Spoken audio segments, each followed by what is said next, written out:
है, ऑटोमेटिकली आप वो रिकवर कर जाता है, क्योंकि बॉडी अपने आप को रिकवर करती है, तो रिकवर हो लेकिन वो जाता है। प्राकृतिक रंगों से। बिल्कुल। अब कमलापति त्रिपाठी जी, जब होलिका दहन की बात करते तो ये कथा नहीं बल्कि प्रतीक माना जाता है। इसको अगर गहराई से देखें और समझें तो आपको क्या लगता है आज के समय में जब व्यक्ति भीतर ही भीतर कहीं ना कहीं जल रहा है, तो अग्नि का आध्यात्मिक महत्व और संदेश क्या है? विशेष रूप से हम नकारात्मकता से इस समय सकारात्मकता की ओर बढ़ते हैं।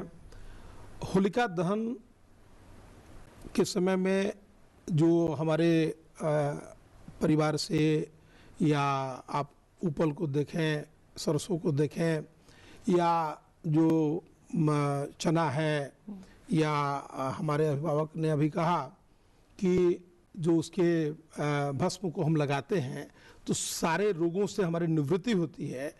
तो उससे पहले मैं पांडे जी को बहुत धन्यवाद देना चाहता हूं, अभिभावक हैं, कि चैत्र मास में रामनवमी का पर्व आता है। 4 धर्म, अर्थ, काम और मोक्ष। हमारे यहाँ 4 वर्ण भी है, तो 4 वर्णों के पर्व की भी व्यवस्था हमारे यहाँ की गई है। तो पहला रामनवमी जो चैत्र में पड़ता है, दूसरा दशहरा जो आपने शक्ति पूजा की बात आपने की, तो ब्राह्मणों का जो पर्व है, जो शीलवान हैं, जो विद्वान हैं, चाहे किसी भी जाति धर्म से आते हैं, तो वे रामनवमी भगवान राम को अपना आदर्श मानते हैं। शक्ति की आराधना करने वाले जो भी ब्राह्मणों से मुखमाशित बाहु राजन्यकृत राजपूत जाति या शक्ति के जो भी उपासक है, भगवती की उपासना करते हैं। और वैश्य वर्ग के जो लोग हैं, उन लोगों ने दीपावली को इसलिए प्रमुखता से बढ़ाया क्योंकि उनके पास धन बल था।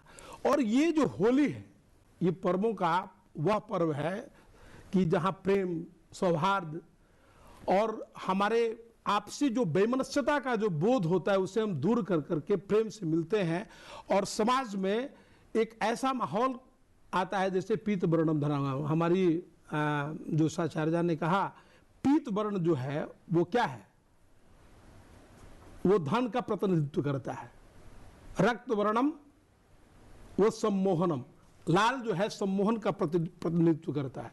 श्वेत जो है शांति को देने वाला है, और काला जो है वह नकारात्मकता का बोध कराता है। तो होलिका दहन जो है संपूर्ण रूप से नकारात्मक शक्तियों को दूर करके हमको सकारात्मकता का बोध कराता है और हमारे अंदर एक नई ऊर्जा, नया संदेश देता है, जिससे आने वाले समय में हम अपने आप को ऊर्जावान बनाते हैं और समाज में और सब लोग मिल कर करके इस पर्व को बहुत प्रेम से मनाते हैं। बिल्कुल। और इसी बात को आगे बढ़ाएं अगर डॉक्टर उपाध्याय, तो इतिहास बताता है कि जो सामाजिक बराबरी एक बहुत